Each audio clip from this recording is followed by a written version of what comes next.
had a day off, so I invited my best friend, Dave, for a drink at the Plow. I found a quiet corner where we could sit. He was probably only drinking non-alcoholic beverages because he had a night shift starting at 6. We both worked in shifts at the same paper manufacturing company. We were waiting for my wife, Jenny, to join us. I was feeling irritated but kept my emotions in check. Dave didn't seem to notice my short responses while we were talking. Jenny and I had been friends since elementary school. We mainly spent time together and grew up side by side. We both liked Dave. He was a good friend, but sometimes he wasn't very reliable. Even in those early days, we knew he was a bit of a gambler. His word wasn't always solid, it was more like a lump of warm jelly. But over time, my feelings for Jenny grew. And it seemed that her feelings for me were growing too. Friendship turned into love, and we got married when we were both 23. We often got together on weekends, Jenny, me, Craig, and Dave with his latest girlfriend. Dave was always there to help. He might be a little late, sometimes even very late, but he always got things done. From early on, it was obvious that Jenny loved me just as much as I loved her, and everyone expected that we would get married. All our parents could see what was happening, and they were happy about it. Dave was my best man at our wedding, and he was also the scoundrel because of whom I ended up on a train to Scotland for my bachelor party with no money. Fortunately, I had a hunch something like that might happen, so I hid a little cash and my credit card in my sock. At first, it was a bit uncomfortable using the card, but after a few drinks, I stopped feeling the pain. He was surprised when I showed up for work the next day. He had already thought up an excuse for me. Jenny had always been a bit of a flirt from an early age. I'm sure at first she didn't realize what she was doing. But once hormones kicked in, she became fully aware. However, she kept it under control, just a playful glance and a smile. She never crossed the line. That would have been wrong. "Why do you flirt with other men?" I asked directly one day. "It's fun," she replied. "It's just harmless flirting, nothing serious." She even did it with Dave sometimes. I had grown used to her ways, and it would have been strange if she didn't flirt a little. One day, after we had been married for a few years, I asked her on the way home from the pub, "Why don't you flirt with me?" "It's not fun flirting with your husband in public." "I do that for you in the bedroom," she said with a smile. And she did. Our intimacy was great. Our company was expanding, and both Dave and I had the chance to get promoted to become shift supervisors. There was a training course organized for this. Dave went first for his training, and a few weeks later, it was my turn. This meant we had to be away for the weekends. Dave told me about his adventures. He was single and a good-looking guy. I, on the other hand, was married and behaved myself. Well, maybe I drank a bit too much on Saturday night and wasn't feeling too fresh on Sunday morning. The salary increase from my promotion meant that soon Jenny and I would have enough saved up to make a down payment on a house, and once we got settled, we planned to start a family. We talked about it often and eagerly anticipated the day we would symbolically toss her birth control pills down the toilet. After all, that's what people do. I noticed a change in Jenny's behavior about 3 months ago, right after I returned from the training course. It took me a while to realize it. At first, it was subtle. The frequency of intimacy increased, which I attributed to the fact that I had been away for over a week. But then, after a few weeks, our intimate life nearly stopped. I also noticed that her usual flirting when we went out slowed down. She still did it, but not as openly as before. It became more subtle. There were other small signs too. The house wasn't as tidy as it usually was. Laundry, which she typically did during the week in her free time, was now done on the weekends. Other tasks that she used to take care of during the week were now being completed over the weekend, cutting into our time together. Something was going on. Now I was looking for other signs. Usually, she would take a shower when she got home from work. Nothing unusual there, except now her showers were twice as long. I also noticed that her paycheck had decreased, so I assumed she wasn't working as many hours as before. When I asked her about it, she simply said that there were fewer shifts available since the supermarket was hiring younger staff. It seemed odd, though, when I stopped by the supermarket and didn't see any younger staff, just the same older employees as before. In fact, there was a large sign in the store advertising job openings. That's when it hit me. She was probably having an affair, most likely with someone from work. I couldn't afford to hire a private detective, and my time was taken up with my new job. I could have taken a day or two off, but that probably wouldn't have been enough, and Dave would have heard about my time off. He would have asked me about it, and I didn't want to admit to him that I suspected Jenny of cheating. I needed more information. So, I bought a few small spy Wi-Fi cameras on eBay and installed them in our bedroom and living room. I also tracked her phone using a tracking app. 3 weeks went by, and I didn't find anything. I realized I needed help and decided to confide in Dave. I told him that I thought Jenny was having an affair and asked if he could help. He was skeptical. He didn't believe it. He said she loved me so much that she would never cheat on me. But he offered his help anyway. He could follow her in the evenings when he had a day shift, and on the nights he worked, he could rest in the morning and keep an eye on her during the day. He reported everything he found during the shift changes. She worked at a supermarket stocking shelves, and I told him I suspected that's where she might be cheating on me. It would have been hard to catch them if it was happening at the supermarket. Well, after a few weeks, Dave told me he hadn't found anything, and he was sure nothing was going on. He had a friend who worked at the supermarket, and there were no rumors about Jenny having an affair. There were rumors about other people, but not about her. But now I was even more convinced. Judging by the obvious signs, the extra affection, the increased attention to her appearance, it was clear something wasn't right. She didn't change how she dressed, but she started fixing her hair more often and applying more makeup. It was a Saturday night, and we went to the Plow. There was a small disco there. Usually, Jenny danced with both of us, but mostly with me. But this time, she danced almost exclusively with me.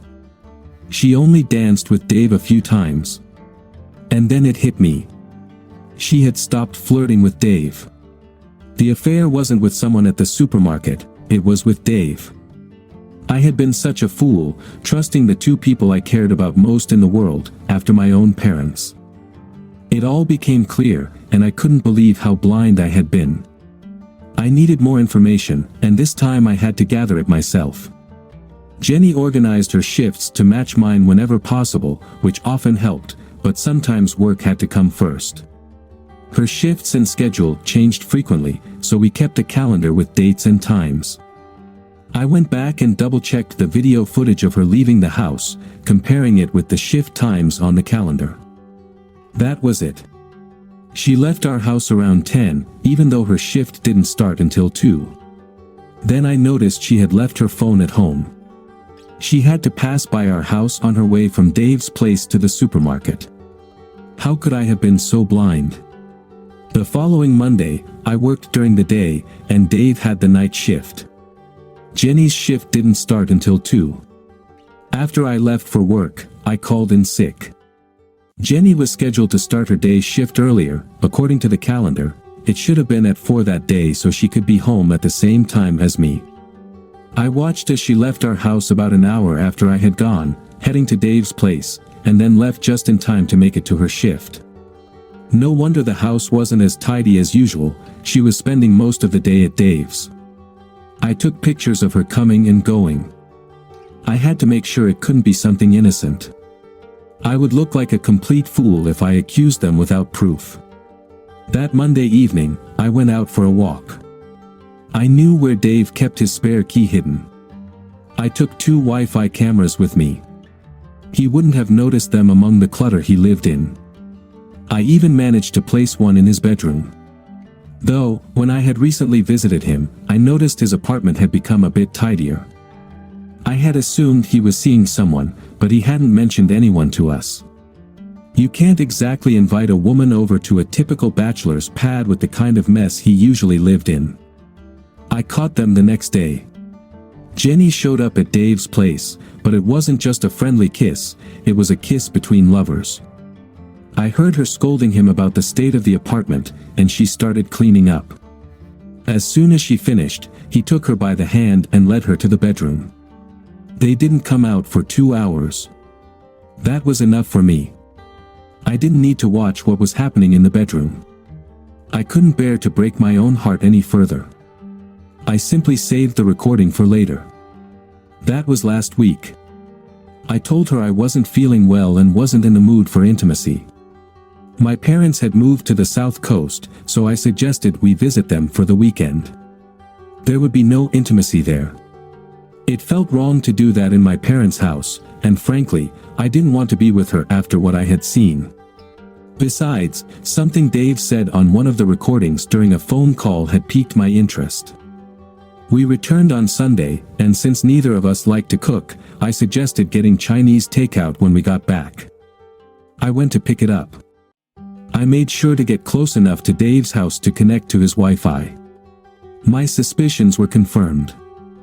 I asked Dave to meet me at the pub at 5 o'clock before he left for his shift. I ordered drinks, including one for Jenny. When he arrived, he asked what was going on. I told him I wanted to wait until Jenny got there. I'm sure I noticed a flicker of concern on his face. He drank half a pint of light beer, not wanting to be drunk before work. Then I received a message saying Jenny was on her way. I placed my phone on the table and kept the screen on. I was waiting for another message. Jenny arrived. She slid up next to me and gave me a kiss. She was smiling, barely glancing at Dave. "Well, darling, what's all this about? What's with the cloak and dagger routine?" "Oh, it's quite simple. How long have you two been having an affair behind my back?" Their expressions were priceless. In the corner of the room, I had my old phone set up, recording everything. Jenny muttered, "We're not like that." "What makes you think so?" "We're not like that." Dave raised his hands. "That would be ridiculously stupid, buddy." "Of course not. We'd never do that to you. You must be out of your mind." Both of their faces were bright red. That's when I pulled out the photos from my pocket, pictures of them walking into his bedroom, holding hands. The date and time were clearly marked, and then, 2 hours later, pictures of them coming out, along with one of them kissing, not like friends, but like lovers. Jenny's face went from bright red to pale white. She looked like she had seen a ghost. I pulled an envelope from my pocket. I had printed a separation agreement. I tossed it onto the table. Jenny picked it up and read it while I took a sip of my beer. "No, I don't want this. Please, I don't want this." "You still haven't answered my question, how long?" "I'm going to ask you a few more questions. I already know most of the answers, so if I catch a single lie, I'm walking out. I'll sign this paper, go to a lawyer tomorrow, and this separation will turn into a divorce." I could see the gears turning in Jenny's head. If we separated, she might find a way to win me back. She saw this as a way to avoid a divorce. "About 3 months, Dave replied. "I'm sorry, man, it just happened. I love her. I've always loved her, and she loves me too. But she loves you more than she loves me. I'm sorry. We should have been stronger. I'll stop this. I can't let you two break up. It would hurt all of us." They had just confessed, and I didn't need to torture myself by watching their encounters on video. It was Jenny's turn to explain. "It happened when I went over to his place while you were away at your training. His apartment was a mess. I cleaned up for him, and then we sat on the couch, watched a movie, and had some wine. Then he said, 'Look at us, like an old married couple.' He leaned in and kissed me, and, well, it just happened. We both felt guilty afterward. But not guilty enough to stop, I said through gritted teeth. I'm sorry, we were wrong. It just became convenient, she replied. I looked at Jenny. He said you love him, didn't he? I love you, and I've always liked him. Those feelings grew stronger, but I love you even more. I'm sorry. You didn't answer my question. Do you love him? Yes, she whispered, staring down at her lap. Yes, but not as much as I love you. I'm so sorry. Can we get through this?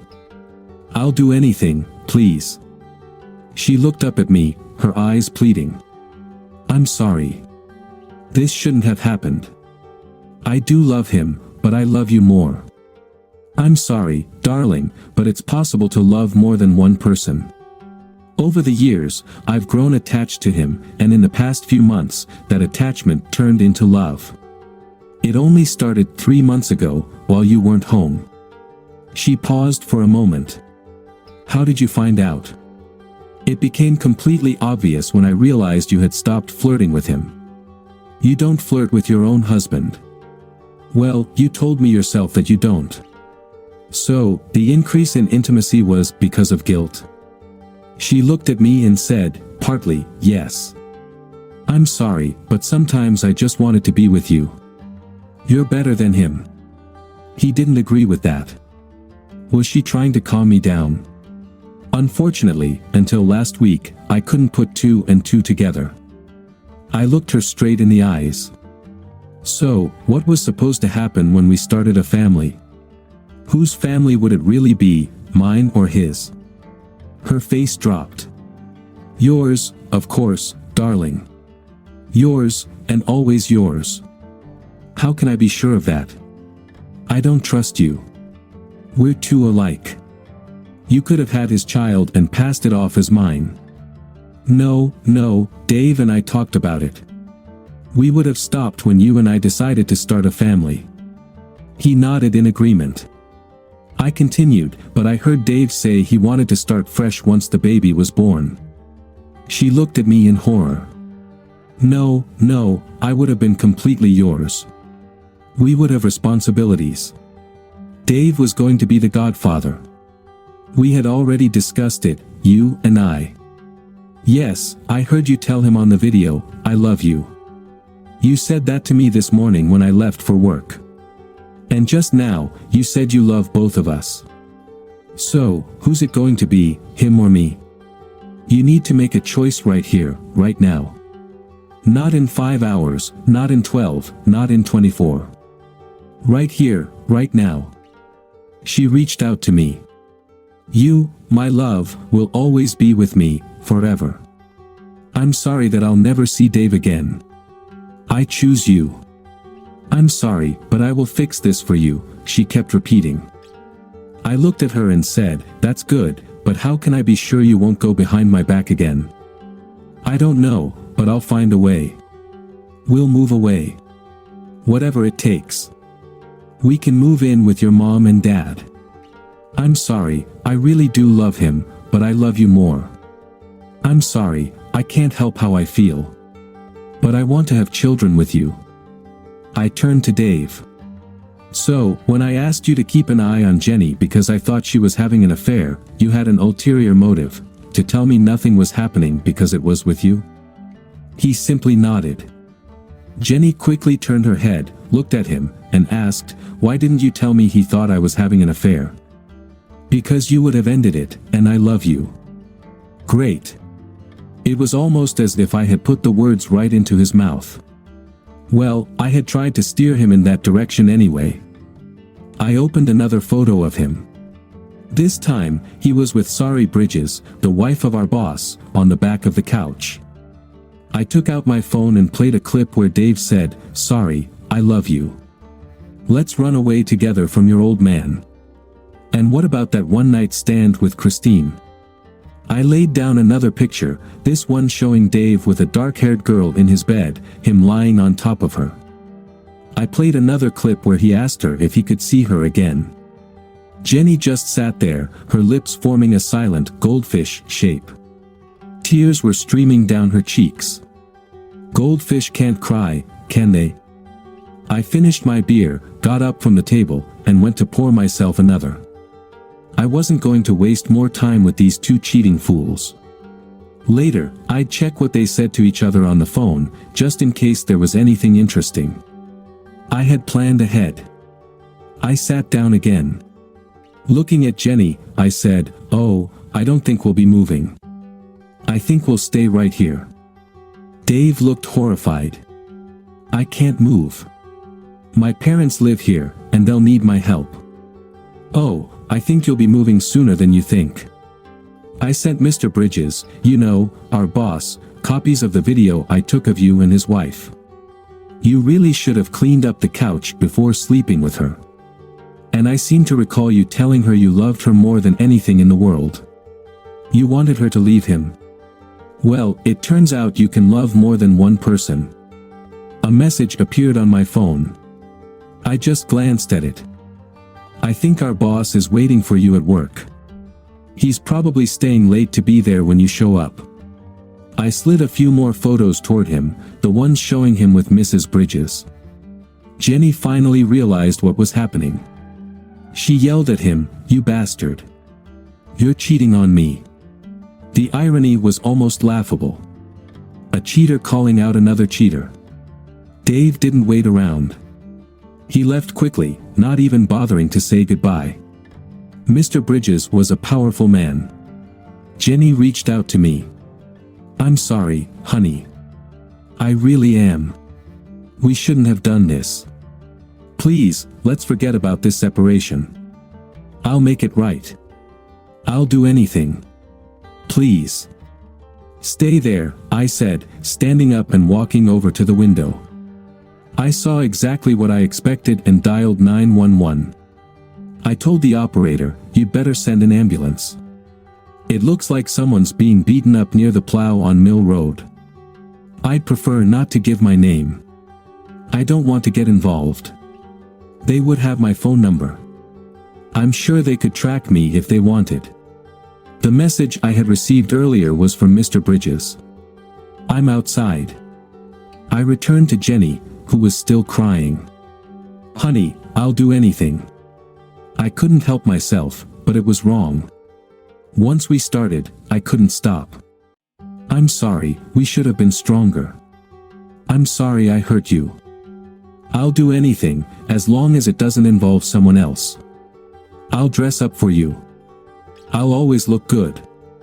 I'll wear stockings, and you can have me any way you want. Anything." Why did she think that offering me that would somehow undo her betrayal? "I don't need that from you. There's a perfectly good option right next to it. Besides, we tried that before, and you didn't like it. You said it made you feel dirty." A thought crossed my mind. "I suppose you did it with him, didn't you?" She looked at me and said, "No. He wanted to, but I said no, but even if we had, I wouldn't have been able to get pregnant that way." Another thought hit me. "So, you weren't using protection with him?" She looked at me. "I'm on the pill." I leaned forward and looked her in the eye. "Besides you and Sorry Bridges, how many other women has he been with?" "We know at least about one more, Christine, who was just a one-night stand." "It's not about getting pregnant, you idiot." "Oh, hell, I need to get tested." "That's probably a good idea." "Yes, first thing tomorrow. Please, take me home. Make me yours again. Please, I'll never do anything like this again. When you're clean. But before that, I want you to do something. Anything, darling. Anything. On the way home, we're going to tell your parents what you did." Her face went pale. No, I can't do that to them." "You can't do that to them. I really can't. So, you won't do anything for me after all. I guess that's it. We're done." I picked up the divorce papers, signed them, and handed them to her. Okay, I'll do it.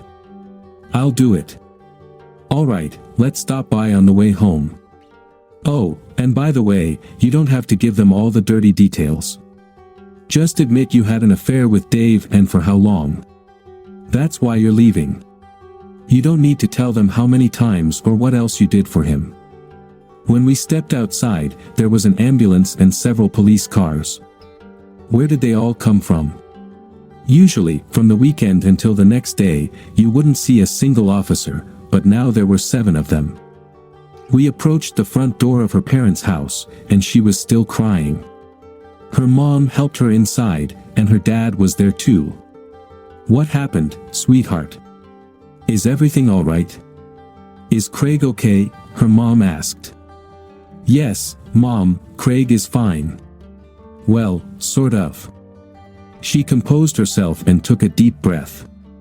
Mom, Dad, I need to confess something. I've been having an affair with David for the past 3 months. It was a huge mistake. We talked about it, and Craig has forgiven me. Jenny's father was now standing beside her mother.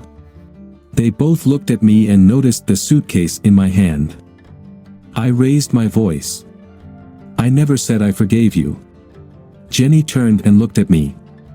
I dropped the suitcase on the floor.